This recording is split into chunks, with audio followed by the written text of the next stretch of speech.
A scorching Thursday afternoon, everyone. As always, we're here to bring you the day's latest stories, so stay tuned in the next hour. Ako po, si Denise Tan.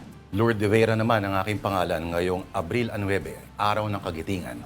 At bago magtapos ang araw na to, huwag sanang kalimutan na minsan sa ating kasaysayan, sa mga bundok at gubat ng Bataan ay may isang henerasyon na mga Pinoy na hindi natakot lumaban sa malupit at mapang-aping dayuhan. Pero relax muna, huwag mo munang sunugin yung mga gasolinahan. Ito na ang programang tatablahin ka pag makikisindi at magtanong na, "Excuse me, have you got any light?" Clean living kami dito sa Afternoon Delight.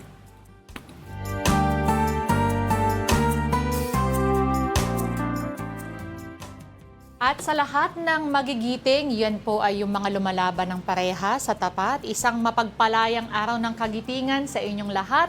Ano nga ba ang kagitingan para sa inyo? Please do let us know in the comment section below sa ating mga live. But sa'yo, partner, ano nga ba ang significance ng araw na to? And ano ba nangyari decades ago? 84 years ago, partner, sa loob ng 3 buwan, nagkuta kasi itong mga combined forces ng mga Amerikano at mga Pinoy sa kabundukan at kagubatan ng Bataan. Papunta ng Corregidor na kasi sila noon. Pero ang supposedly sunod-sunod na sasakupin dapat ng mga Hapones ang Southeast Asia. Na-delay sila dahil sa atin. Kumbaga, we kept them at bay for the longest time hanggang nawala na ng mga supplies, nawala na ng mga pagkain, ammunition. Kaya, napilitang sumuko ang mahigit 70,000 combined US and Filipino forces. The single biggest surrender daw sa kasaysayan ng Amerika. Pero hindi pa doon nagtatapos yan. Ang pinakamalupit kasi dyan, yung pinagmarcha sila forcibly at sari-saring pananakit ang ginawa sa kanila. No? Wala. Sino mang nag-attempt na may makitang parang puddle ng tubig, putik, uhaw na uhaw, pupuntahan yung tubig, ang gagawin, hahatawin ng rifle or ibabayoneta. At sari-sari pang kalupitan. Ito ay mga sundalo na ilang linggo nang hindi kumakain at may mga, yung iba, kasi yung iba mga kano, no? So hindi sanay sa mga gubat-gubat. So may tsaka malaria, may mga kagat ng ahas, may kung ano-ano pa, mga ganyan. Tapos, so yung mga may sakit na hindi na kaya mag-march, binaril na lang, pinatay na lang. So overall, 21,000 plus ang mga namatay na span of a month. Pero ang pinakamaraming namatay ay Pinoy. Kasi mga 2,000 plus ang mga Amerikano. Mas marami ang Pinoy. Pero yun kasi yung malupit doon, partner, at sinasabi isa ito, tinuturing ito, dapat ituring sa isa sa mga biggest war crimes sa kasaysayan. Wala, hindi pa uso ano nun eh. Alala mo, no? Yung mga sa dahig, mga ganyan. Pero sa level siya ng Nazi Germany, partner, ganun siya kalupit. Hindi pa nagtapos doon. Siniksik pa sa tren na mainit, na walang hangin, papuntang Tarlac Camp. Tapos wala, marami ring namatay sa loob ng para silang mga hayop talaga. At matinding kahayupan. Sinasabi pa ng iba, kaya raw pinanggigilan sila ng ibang mga Japanese soldiers ay dahil sumuko sila.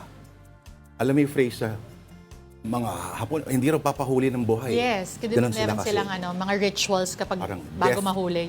Death before dishonor. And surrender for them is the biggest dishonor of all. Kaya gigil na gigil lalo sa kanila. And for that, talagang after the war, tinry itong si General Masaharu Homa. No? At death by in-execute siya. Pero would you believe, partner, that for the longest time, the Bataan Death March was kept from the American public kasi parang stain sa kanilang dangal. Until they realized in 1944, it would help the campaign. Kaya pinaalam nila sa American public. Ganon?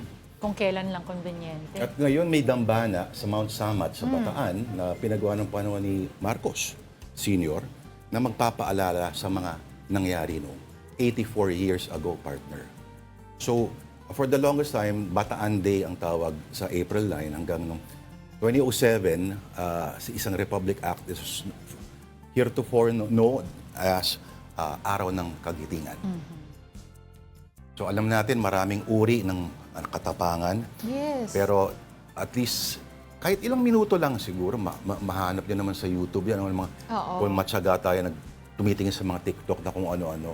Spare a few minutes para alamin yung mga nangyari sa Bataan 84 years ago. Di, tsaka I think, I think there has to be a better definition of kung paano magiging magiting, especially us na hindi naman tayo mga sundalo, no? And how we can apply that in our daily lives. Sabi kasi nila, ang kagitingan daw, syempre hindi naman required na ikaw maging sundalo, pumunta sa gera o mag-suffer ng kung ano-anong mga kalupitan, ano. Pero ang kagitingan din daw can be defined as simple as pag pinipili mong gawin yung tama. Yes. Pinipili mong gawin yung tama kahit na mahirap, kahit nakakatakot, at saka kahit walang nakakakita.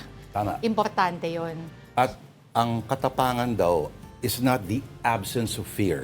No, hindi yung kawalan ng takot. Kundi alam mong takot ka, alam mong nandyan yung panganib, pero lulusob ka pa rin. Oo. Yun ang katapangan. At madaling sabihin, mahirap gawin. Oo, yun na nga. So, magmuni-muni tayo. At it's also nice to look back at our history and what happened in the past. Katulad ng sabi ng Lord, konting YouTube lang yan. But okay, aside from holiday, or this holiday, para sa marami nating mga kapatid ngayong araw, may libreng sakay mamaya ulit sa MRT3 at LRT2, alas 5 hanggang alas 7 ng gabi. Ayun. Sana yung ng Toyota sumakinig sa kwento ni Mantaringki kanina. Oo. At inspect talaga Libreng lahat. sakay, Nice. Oo. Sana oil.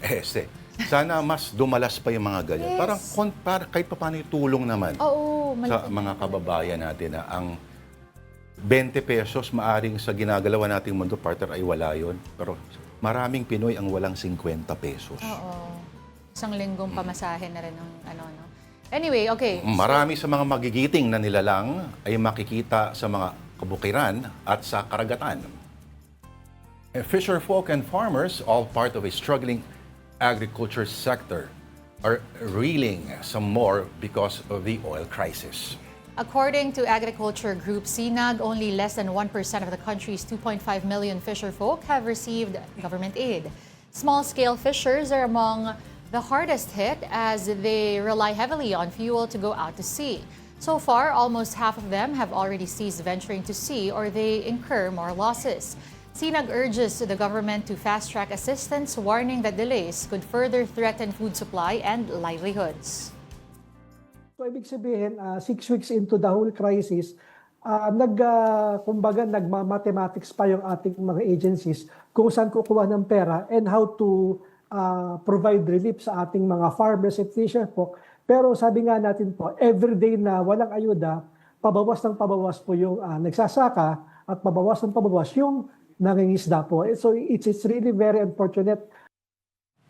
Partner, sa report ni Ruth Cabal, kahapon, Yes, tama? yes. Kung makikita mo, yung average age ng mga mangingisda natin ay between 45 to 50 plus. So, ibig sabihin, yung mga anak nila or either discouraged or wala nang gustong sumunod sa yapak nila. Kasi nga naman, papakirap ka buong araw, ito lang yung kikitain mo.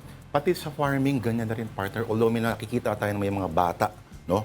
Yeah, who's getting into it, yeah. Oo, sa agri. Alright.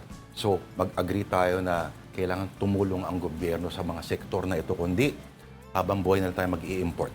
In related news, farmers in Central Luzon are now switching to solar-powered irrigation amid soaring diesel prices.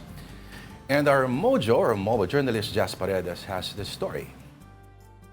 Amid rising fuel costs, farmers in Central Luzon have switched to solar-powered irrigation through the Community Empowerment through Science and Technology or CEST program of DOST Central Luzon. The goal of the solar trailer irrigation unit is to help farmers stray away from dependence on diesel and alleviate costs. Most especially now that diesel prices have skyrocketed across the country. Ang objective po talaga ng project is to alleviate the farm inputs po, no? Specifically yung gastos po talaga doon sa pag-irrigate either rice, high-value crops, and other commodities po natin. Yung mga traditional po kasi na irrigation natin is typically costing around 1.2 million and 2 to 3 years po bago mag-operationalize. Whereas ito pong project natin is around 190,000 ay 165,000 na na-deploy. And instant po na mapapakinabangan ng mga farmers po natin. The mobile solar-powered unit is designed to provide a sustainable and cost-effective water solution for agricultural operations, reducing farmers' reliance on traditional fuel-based pumps and their associated costs. Each unit can operate for up to 8 hours under sufficient sunlight and has a maximum discharge capacity of 50 cubic meters per hour, enough to irrigate about half a hectare every hour. Starting in 2025, 14 units have been deployed to 14 farmer associations across Central Luzon as its chosen beneficiaries. 4 in Bulacan, 5 in Aurora, 2 in Nueva Ecija, 1 in Pampanga, and 2 in Tarlac. With this, farmers are able to save up to 192 liters of diesel or approximately 12,480 pesos per cycle. Actually, as of current monitoring po namin, hindi pa po namin siya ma-equate into to actual data na stable po yung prices. Kasi kapag po ganon, kailangan din po namin i-consider yung iba pong farm inputs sa fertilizer, seedlings, or yung labor cost na kailangan pa po i-consider into costing ng products. Pero I think I can say po na at the farm gate prices po, syempre, wala na pong malaking cost. Different from traditional fuel-based pumps, the solar trailer units are mobile, meaning they can be shared or moved to locations of other members who require them. With no diesel use, the units are also eco-friendly with zero emission. Mainly, this is an electric water pump that is being fed by electric power coming from the solar panels.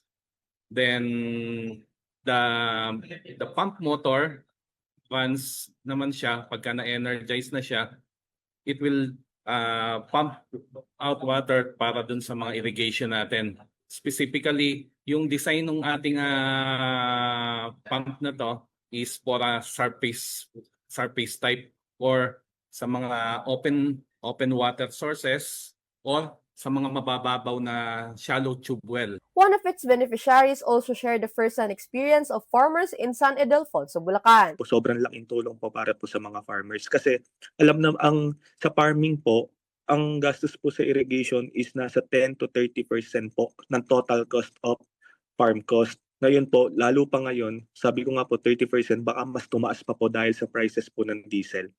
Kapatid Jas Paredes, we are One News.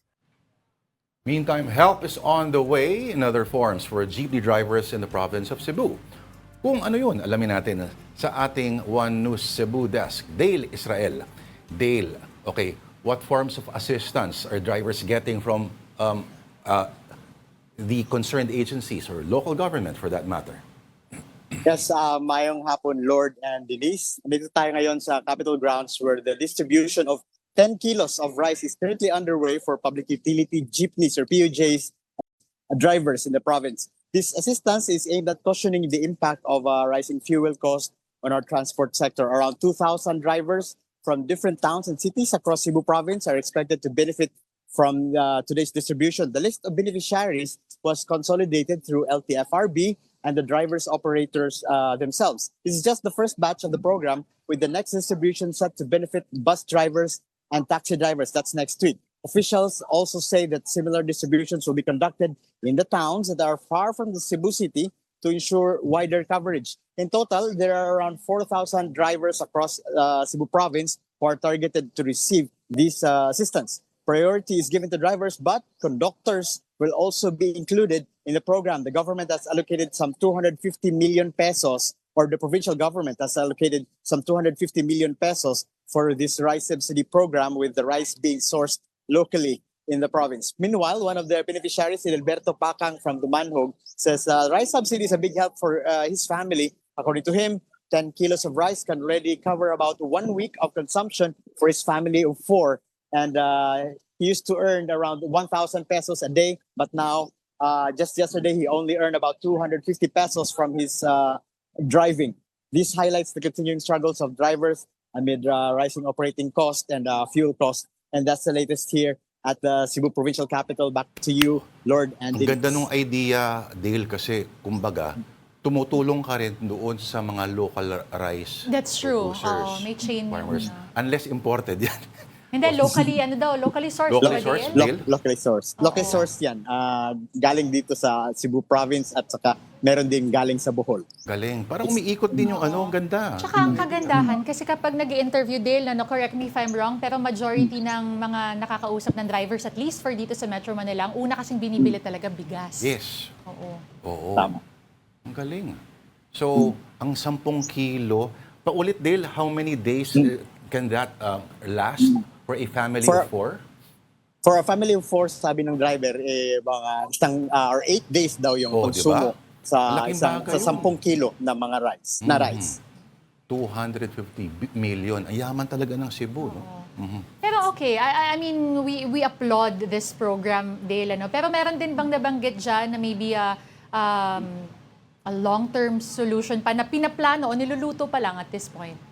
Ulam. Ang alam ko lang Denise, before in a few weeks from now daw parang pina-finalize pa yung plano to give fuel as subsidies to the habal-habal drivers kasi yung habal-habal drivers hindi siya included ng LTFRB at hindi din siya included ng DSWD. So yung Cebu Provincial Government na ang sasagot ng ayuda para sa mga habal-habal drivers. That will be in the coming days, Denise. Liempo subsidy, dapat meron din gano'n, ano? Balamban liempo. 10 kilo din. Or lechon Cebu subsidy. Pero yung mga ganyan, Dale, may napapansin ka bang mga yung mga restaurants or mga food outlets sa medyo tumutumal yung mga pumupunta, halimbawa? Actually, the same pa rin yung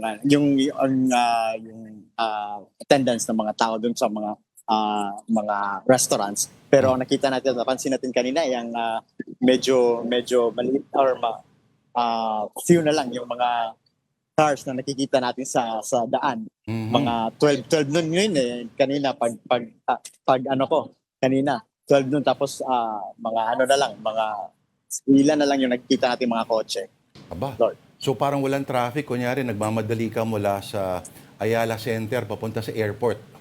Wala nang ganong karaming stoplights. Pagtawid mo ng Yes. yung mga tulay, tuloy-tuloy lang halos. Kanina sa Iscario Street, yung Iscario Street kasi yung gagamitin mo patungo sa Ayala Center. Yung Iscario Street, kanina parang wala na masyadong mga kotseng nakikita natin. Wala nang medyo traffic sa Iscario Street din kanina. Oo. Lord. Pero Dale, may napapansin ka ba ng mga nabawasan na jeepney na bumibiyahe at kaya siksikan o makikita mo maraming stranded sa daan? Ngayon dito sa Cebu, wala naman tayong nakikitang ganon. Enough naman yung wala naman tayong napapansin na mga nagpigil na ng pasada at wala rin mga taong naka-stranded yan sa mga daan. Grabe, si Governor Pam, talagang natsamba siya sa ilang buwan na talagang Sunod-sunod yun. boom! Oo. Daming challenges. No, but again, we applaud this program na madaming matutulungan na Magandang drivers. idea. Dale, sorry, clarify ko lang ulit. Paano nila ma-receive yung kanilang bigas? Is there something that they have to present? Paano ba? Oo Hanggang nga, no? kailan din ba yan? Toda ba o local government? Yes, pre-listed na yung mga taong yung mga drivers na beneficiaries. Ang kailangan lang nila dalhin dito sa Capitol driver's license at isang ID na nagpapatunay na siya ay residente ng province. Hindi kasi yung kanina nakakausap natin yung isang driver na namamaneho ng jeep dito sa Cebu City. Pero yung residence niya ay nasa Dumbanhog, which is part of Cebu Province din. So okay lang yung ganon.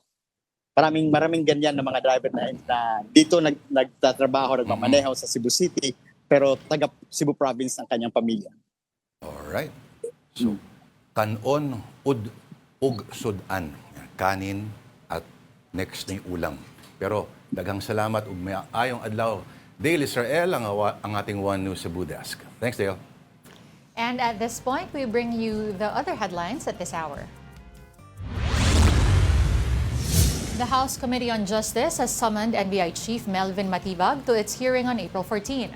That's to submit records on alleged threats made by Vice President Sara Duterte against President Bongbong Marcos, his wife Liza, and his cousin, former Speaker Martin Romualdez. Matibag has been asked to provide certified copies of documents related to the agency's investigation. The House panel is reviewing impeachment complaints against Duterte and will decide whether to forward them to plenary for later transmission to the Senate. At the Senate, the Blue Ribbon Committee has deferred its April 14 hearing on anomalous flood control projects. That's pending the submission of a sworn affidavit by former Governor Chavit Singson and the required signatures for the partial committee report. Senate President Pro Tempore and panel chairman Ping Lacson said he may consider calling a hearing if Singson submits at least a draft affidavit and if there are enough members to sign the report. President Bongbong Marcos urges Filipinos to remember the heroism of soldiers who fought in Bataan and Corregidor. That's as the country commemorates Araw ng Kagitingan today.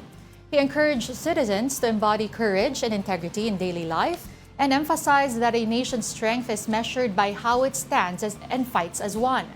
For her part, Vice President Sara Duterte honored soldiers' sacrifices, stressing that freedom must be continuously defended. She called on Filipinos to safeguard national sovereignty and face modern challenges with the same resolve shown by World War II heroes. And still on the Day of Valor, the President led the ceremony on Mount Samat in Bataan this morning. President Marcos noted that modern challenges, including the impact of the Middle East crisis, still affect the country. But he said true national strength is shown by how people stand and fight together. Meantime, VP Duterte commemorated the day in Davao City where she laid flowers at the Veterans Memorial. In Intramuros, there was a reenactment of the 1945 Battle of Manila as part of Araw ng Kagitingan activities. The price of freedom is eternal vigilance, ika nga ng kasabihan. It's time to take our first break, and as we do so, here are the global headlines from the Associated Press at magbabalik po ang Afternoon ng Delight.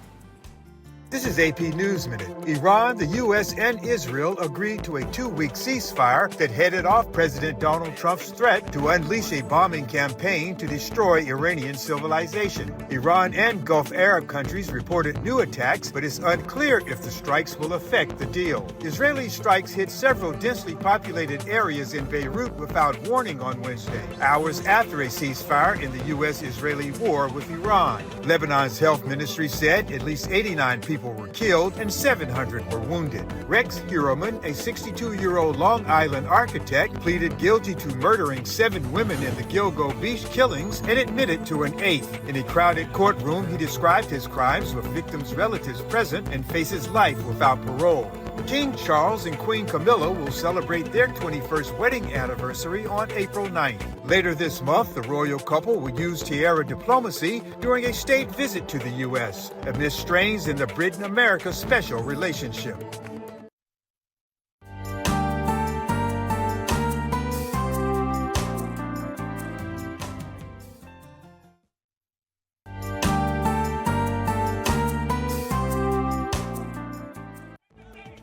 This is AP News Minute. A fresh barrage of Israeli airstrikes on Beirut on Wednesday ignited a major fire in Lebanon's capital. Firefighters were at the scene of the blaze, which sent a huge plume of black smoke up into the sky. 2 French former detainees in Iran expressed their relief after returning to France. Salil Kohler and Jacques Paris had been holed up in French diplomatic premises since their release from prison in November. The Artemis II astronauts called their friends aboard the International Space Station hundreds of thousands of miles away as they headed home from the moon. It was the first moonship to spaceship radio link-up ever. And Pope Leo XIV enjoyed a lighthearted moment Wednesday as he welcomed the Harlem Globetrotters to St. Peter's Square. During the audience, he was seen attempting one of the team's classic tricks, spinning their red, white, and blue basketball on a finger. Sweet Georgia Brown nagpe-play sa isip ko ngayon. This is Afternoon Delight on One News. Ako po si Lourdes de Vera. At ako naman po si Denise Tan. Magandang hapon pong muli. Or on to the news. Surrounding conflicts threaten to unravel the two-week conditional ceasefire between Iran and the United States. While some vessels have passed through the Strait of Hormuz, Tehran reportedly reclosed the vital passage in response to continuing Israeli strikes in Lebanon. Israel and the U.S. claim that Lebanon is not part of the terms of ceasefire. Pakistan, which mediated the fragile truce, agrees with Iran that Lebanon and Yemen are not part of the deal. Other Gulf states report missile and drone strikes shortly after the ceasefire took effect. Diplomatic talks will begin in Islamabad, Pakistan on Friday, led by U.S. Vice President J.D. Vance and Iranian Speaker of Parliament Mohammad Bagher Ghalibaf. We also give you a quick look at stories from our media partners. On the Philippine Star, President Bongbong Marcos is back to his regular routine and in good health. He urges the public to ignore social media rumors that began after a diverculitis diagnosis in January. He says he is visibly slimmer because he is trying to maintain his goal weight. Meanwhile, on Business World, Philippine infrastructure spending took a hit in 2025, falling 17.3% short of the goal. Tighter controls after a corruption scandal slowed down payments for big projects. Spending will likely stay low through 2026 as government focus shifts to agriculture and social programs. For more details of these stories, you can visit the social media pages of the Philippine Star and Business World. Do check out as well the social media platforms of One News PH for the very latest news. In Davao City today, Vice President Sara Duterte led the Araw ng Kagitingan Rights. And of course, she took another swipe at the Marcos administration. More on this from our News 5 correspondent, Bril Montalvo. Bril, kinwestiyon daw ng Vice Presidente yung energy emergency response ng gobyerno. Tapos, ano nga pala yung nangyari kahapon sa day? Bril, kwento mo sa amin. Hi, Bril. Lord, sa Veterans Memorial Monument, isinagawa ang selebrasyon ng Araw ng Kagitingan dito sa Davao City ngayong araw. Mismong si Vice President Sara Duterte ang nag-alay ng bulaklak sa nasabing monumento. Present din ang World War II veterans ng lungsod. Sa ambush interview nga, Lord, natanong natin si VP Sara kung ano sa tingin niya ang dapat gawin para mapababa ang presyo ng petrolyo. Lalo ngayong nagkasundo na ang Amerika at Iran na magkaroon ng 2 linggong ceasefire. Gaya ng ibang mga opisyal, aminado rin ang bise na maaaring matagal-tagal pa bago ito magawan ng paraan. Samantala, pagdating naman sa political world, natanong din natin si VP Sara at nagpasalamat siya sa patuloy na pangunguna niya sa pinakahuling survey ng research firm na WR Numero. Dito nakasaad na si VP Sara pa rin daw ang #1 preferred presidential candidate ng mga Pilipino nitong nakaraang Marso. Pero hindi pa rin daw niya mapapangalanan ang kanyang posibleng running mate at maging ang kanyang mga senatorial ticket. Gayunman, aminado si VP Sara, may mga patuloy daw na nakikipag-usap sa kanya. No comment naman si VP Sara sa napipintong pagpapatuloy na impeachment proceedings laban sa kanya sa Kamara sa Martes. Maging sa imbitasyon ng inisyo para sa isa sa mga abogado niya na si Attorney Michael Poa at kay NBI Director Melvin Matibaga. Lord, tinanong din natin si VP Sara kanina kung ano ang masasabi niya sa kumakalat na balita tungkol sa tunay umanong kondisyon ni Pangulong Bongbong Marcos. Naging maikli ang kanyang sagot, Lord, and I quote, "Good luck sa kanya." Yun yung eksaktong sinabi ni VP Sara, Lord. Good luck, hindi good health, ano? Good health. Okay. Pero Bril, again, to touch on what the Lord asked, ano ba yung puna na ginawa ni VP Sara dun sa emergency response ng pamahalaan? And meron ba siyang ginamit na example or ginamit na data to make those statements? At meron din ba siyang sariling initiative? Lord, sabi nga ni VP Sara, para mapababa umano ang nagpapatuloy na oil crisis nga dito sa bansa, ay sabi niya dapat gumawa ang gobyerno ng paraan at maghanap ng ibang supplier ng langis at hindi doon sa Middle East dahil hanggang sa ngayon nga daw ay nagpapatuloy pa itong giyera doon nga sa gitnang silangan. Yun yung isa sa mga suggestion ni VP Sara sa gobyerno, Lord. Anong ibang supplier kaya? Iran? Dumiretsong kumuha sa Iran. Is she finding ways as well, Bril?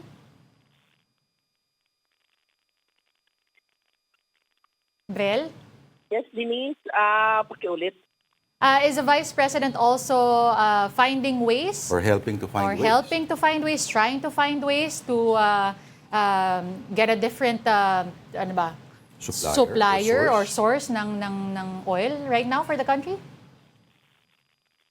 Denise, hindi man sinabi ni VP Sara kung anong bansa tayo kukuha ng alternatibong ito nga langis, pero yun yung suggestion niya na maghanap nga itong gobyerno ng ibang bansa aside sa Middle East na mapagkukunan nga nitong produkto ng petrolyo para somehow ay bumaba nga itong ating presyo ng petrolyo at nagpapatuloy nga na oil crisis dito sa bansa. Denise. Bril, di ba pa nasasagot yung tanong namin? Yung, ano yung nangyari kahapon? Kailangan may parang naka-lockdown ang kayong lahat, ano? At hindi pwedeng lumabas sa isang lugar?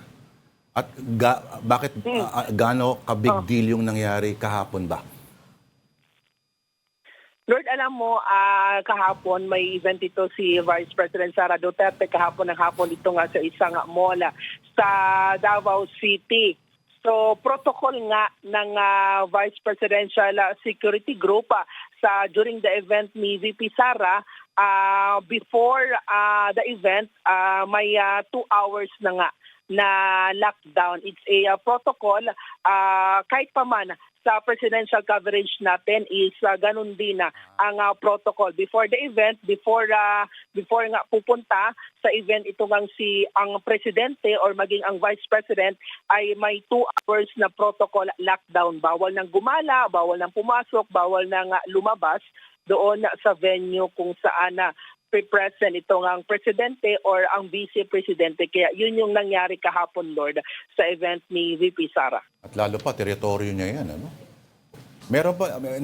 Meron bang nagtanong or may nasabi ba about si Tatay Diggs? Kumusta na ba sa Dahig? Parang sa dami ng nangyari, hindi na napag-usapan.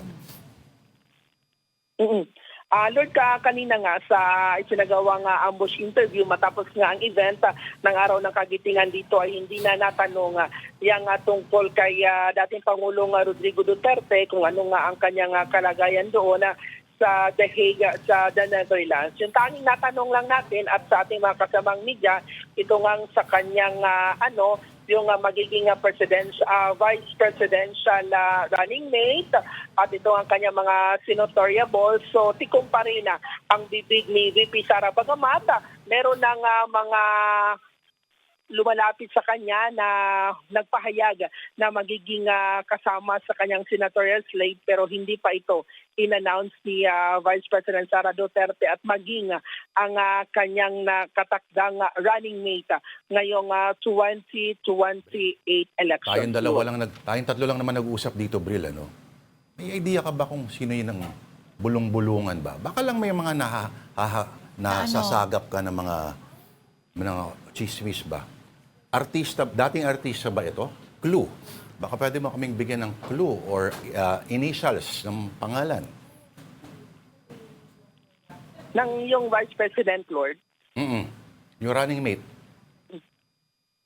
Alam mo, Lord, ilang beses na nating natanong nga yan kay Vice President Sara Duterte simula pa noong after nga nung nagpahayag siya sa kanyang pagtakbo bilang presidente. Natanong natin siya kung anong clue, kung babae ba or lalaki ang kanyang magiging running mate or isang senador or isang artista or isang ex-politician. But ayon kay VP Sara ay tikom ang kanyang bibig. Ayaw muna niyang pangalanan ito ang kanyang magiging running mate. Bagamat may napipisil na siya, Lord, na maging vice president niya sa 2028 presidential elections. Ayaw niya nga pangalanan ito sa kadahilanan na baka batikusin ito ng kanyang mga kritiko sa politika kagaya na lang ng administrasyon na ngayon, Lord. Kung madudurog sila sa simpleng batikos lang, huwag sila pumasok sa politika. Pero asking for a phone-in question ito. Oo, hindi. Kasi hindi daw, baka, anong tanong, diba, senador, artista, pero kapamilya kaya, Brel? Kasi may nagpa-float na reports, ano? Kapamilya ni Mayor Sara, baka sabihin, taga. Hindi, iba, kapamilya mismo, ano? Kasi may nagpa-float na, merong mga reports that say na it might be Mayor Baste Duterte. Yes, tama ka nga dyan, Denise. No? Isa sa mga lumalabas ngayon na pangalan or bulong-bulungan na magiging running mate ni Vice President Sara Duterte, ito nga ang kanyang nakababatang kapatid na si Davao City Mayor Baste Duterte. At may lumabas din na ito nga si Senator Rodante Marcoleta, maging si Senator Amy Marcos at ito nga si Senator Robin Padilla. Pero sa kay VP Sara ay hindi niya ito kinumpirma or dininay, but ang sabi niya lang ay hindi pa right time ngayon na ipangalanan ang kanyang magiging running mate. At kanina nga natanong din natin ito nga kanyang running mate at sabi ni VP Sara ay kung kailan, natanong natin kung kailan ba ang exact na date or panahon na ihahayag niya, sasabihin niya ang kanyang running mate. Ang sabi ni VP Sara na kung ready na umano ang kanyang running mate mismo na siya ang mag-announce sa publiko na siya ang magiging running mate ni VP Sara, Lord. Alright, yung pala si Bato de la Rosa. Abangan ang susunod na kabanata. Thank you for that report. Ang ating News 5 Davao correspondent, Briel Montalvo. Thank you, Briel. All right, back to the oil crisis triggered by the Gulf War. The Philippine property sector is hurting as well. And the scenario's more grim should the Gulf War protract. Extensive. Mobile Journal, Fatima Baduria reports. After more than 5 weeks of fighting between the US, Israel, and Iran, the Philippines is feeling the economic aftershocks hard. All areas of the property sector are taking a hit, according to the latest Philippine property market report from Lichu Property Consultants. In tourism, 6 in 10 hotels nationwide, or about 64%, are reporting significant to severe operational impact as the energy crisis drives transportation costs up by as much as 30%. And with tourists tightening their budgets, hotel occupancy is falling. 8 out of 10 hotels are already feeling the drop in foot traffic. LPC also warns that those high costs are not going away anytime soon. One of the things that we're really worried about is that these elevated prices may be here to stay. And my suspicion is that, as we all know, prices are very quick to rise and very, very slow to come back down. The residential sector is equally under pressure. Buyers are pulling back and cancellations are on the rise as household budgets get squeezed. Ready for occupancy units now make up 40% of unsold supply, accounting for more than 32,000 units. The slowdown in condominium sales is likewise expected to persist. On the supply side, contractors are battling rising costs too.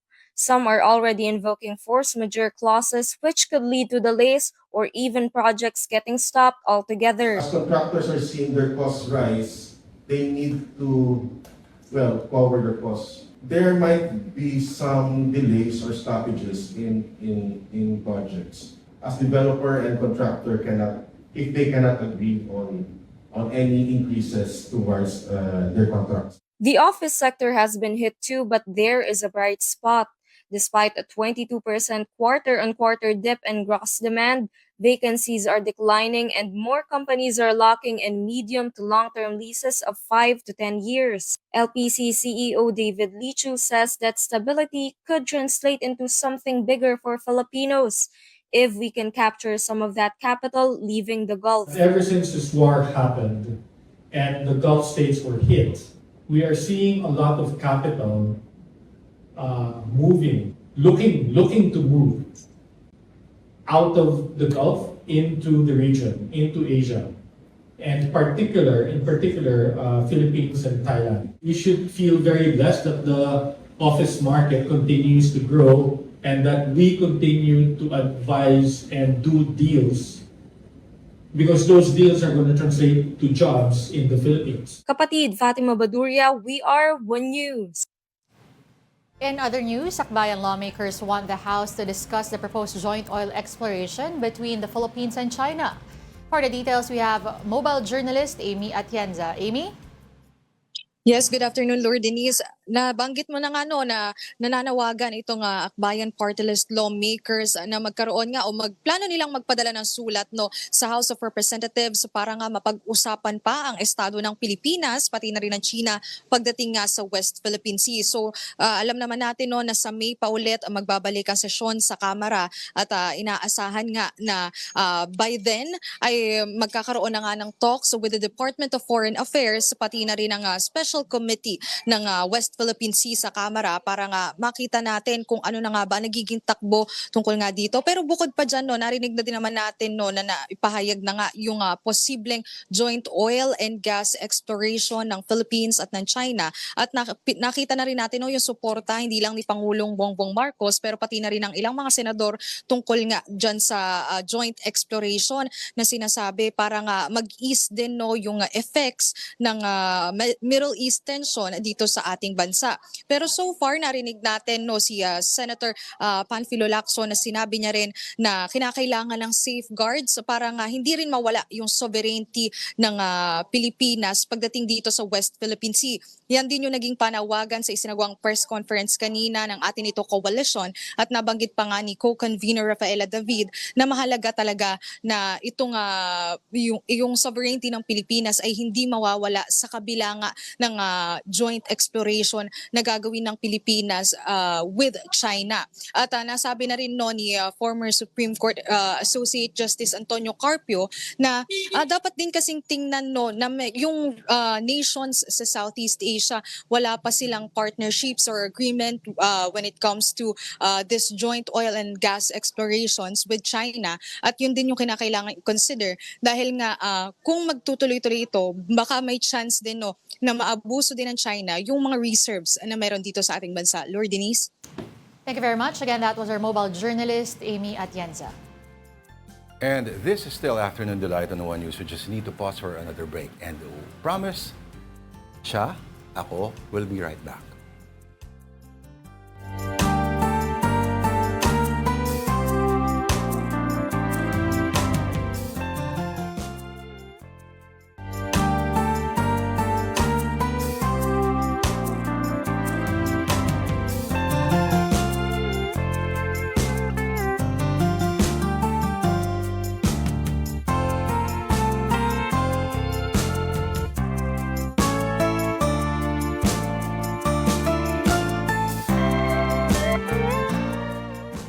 And you're still watching Afternoon Delight. Thank you for staying with us. And our delight of the day na talagang nauna na kami ay ice candy sa team natin na may yelo.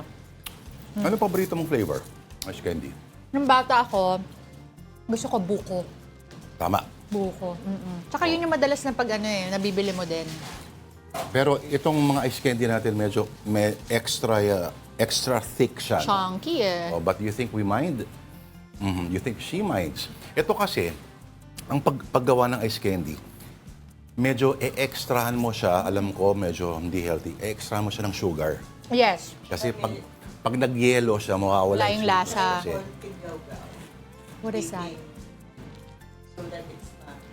ganun? Ano daw? Extrang... Pero ang kagandahan kasi sa ice candy, kahit anong flavor gawin mo. Actually. Dragon fruit, melon, mangga, buko. Never ko pa nga na-try ang dragon fruit. Milo. Ay, Milo. Palagi niyang nakukuha yung lasa ng isda na katabi sa ref ninyo. Di ba? Ang sama naman nun. Paggawa kayo ng ice candy, Wala kang hugasan niyo magagawa din muna bago niyong kainin. Pag talagang init-init Nakadikit doon sa mga karne. Huwag Kaya ganun. minsan yung ice candy ninyo, lasang tilapia. Di ba? Minsan yung mga... Fusion, oo. May kaliskis pa. Oo. May kaliskis. Michelin ang datingan mo niyan. Okay, sige, daan natin ang mga stories. Mango fish flavor. Our stories on social media. Unahin natin the one on the Straits Times. Wave of nostalgia as 2000s TV shows like Malcolm in the Middle make a comeback. Hindi masyadong sumikat ba ito sa Pilipinas? Matanda na ako niyan eh. ng mga panahon. na yan. Nakakita ko before, pero hindi ko nga masyadong nasundan to. Oo, pero yung article na yan, jump off point lang yung Malcolm in the Yeah. Middle. Alam natin dyan, galing si Walter White, a.k.a. Bryan Cranston. At may buhok siya dyan. Pero mas naging legendary siya eventually sa kanyang series na Breaking Bad. Yeah. Okay. Ngayon, meron daw mga lumang mga sitcoms, mga shows na release in the 90s, in the 2000s na nare-rediscover ng makabagong henerasyon. Kasi sa streaming, yung entire libraries ay talagang ina-upload nila. At zero cost, no? Yes, kasi everything has been paid for already. So this is parang siya, win-win siya for both the makers, the producers, as well as the viewers. Kasi for the viewers naman, it gives them a sense of nostalgia and comfort daw. Kaya daw binabalikan. oo. Actually, even before this report, I think I remember nung nag-start yung, hindi ko maalala kung anong streaming platform yon that carried Friends. Parang biglang Sa ano? grumabe ulit yung popularity. Netflix. Meron. Oo, ang tagal Pero nun. ang kwento raw dito, nawiwirdohan daw yung mga ang tawag sa kanila ngayon? Generation nila? Gen Z? Mga Gen Z. ba? Ay nawiwirdohan daw sa setup. Parang ayaw nilang maniwala na sa isang bahay lang sila lahat nakatira. Talaga? Oo, weirdo raw sila sa ganun. Unlike tong panahon namin, so tandaan ko sa'yo, parang wala. Malalandi mga tao noon talaga.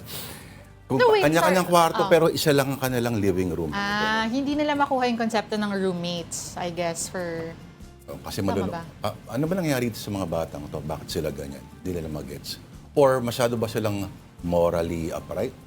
Na dapat may sing-sing muna sa daliri bago No, but dun sa start naman, ang mga roommates are the girls, di ba? Si Monica and Rachel for Friends. Hindi ko alam. Isang episode lang naalala ko sa kanila. Okay. Yeah, May nakakuha sila ng libreng porn channel. Okay. Tapos nagtataka raw sila kung bakit yung nag-deliver doon ng pizza ay hindi sila inayang mag-sex. Parang ganun. So again, a lot of people are taking comfort in finding and watching old shows. Ang bad trip lang kasi gusto kong mapanood talaga ulit. Although may kopya naman ako, no? Ng ano? Yung orig na Twilight Zone na nilabas sa CBS ay hindi mo mahanap sa Pilipinas. Ano, naka-DVD? Ha? DVD yung kopya mo? Secret. Marami kang tanong. Pulis ka ba? VHS.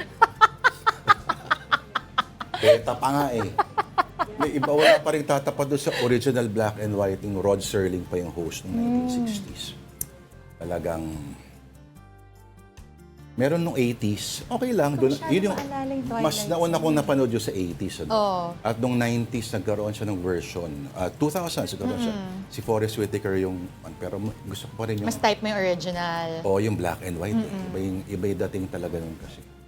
Tales from the Crypt nasa YouTube pa minsan-minsan. Pero, yun. Ikaw, may binabalikan ka bang series? Before, for years, ang pinapanood ko yung Friends talaga. As in, pag wala akong mapanood, I just play it as like yung background noise. And before I sleep. Years as in like comfort mga good talaga. 5 years. Kahit anong episode o may certain Kahit anong episode, I just like pick up from where I left off. Tapos, I don't know why. Parang naging, yun nga, parang it just gives you a sense of comfort na alam mo siya. So nakakatulog ka sa you enjoy it. Friends? Oo, kasi before... So pag pinatugtog yung kanta ng Rembrandt, kaya tulog ka, gagano ka. Imagine mo. Ito na nga, move on na nga tayo. Okay, on the Philippine Star, a look at the Artemis II crew as they head back to Earth. It's one big group hug in space. Ayan.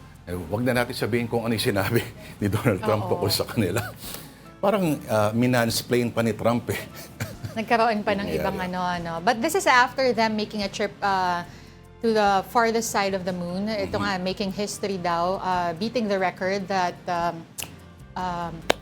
Apollo 13 made decades ago. Where no one has gone before. Pero ito, no man should ever do this. Ito. We move on to our next topic. Grab Philippines has summoned the TNVS driver who went viral for posting lewd remarks about an actress online. The details from News 5 correspondent MJ Marfori. Unexpected, pero you can't deny. Yan ang chemistry na Zairel Manabat at Kylie Chari sa celebratory launch ng first ever lead movie ng aktres na 18th Rose na mapapanood na ngayong araw sa Netflix. Maski raw silang dalawa, na sorpresa. Kami ni Kyle. Tapos sabi, kasi never ko po na-imagine na magpe-pair up kami ni Kyle. Kita ko yung Kuya C dyan eh. Kita ko yun, yung mga iba namin naka-work. Kyle, wow! Parang, uy, saan galing yun?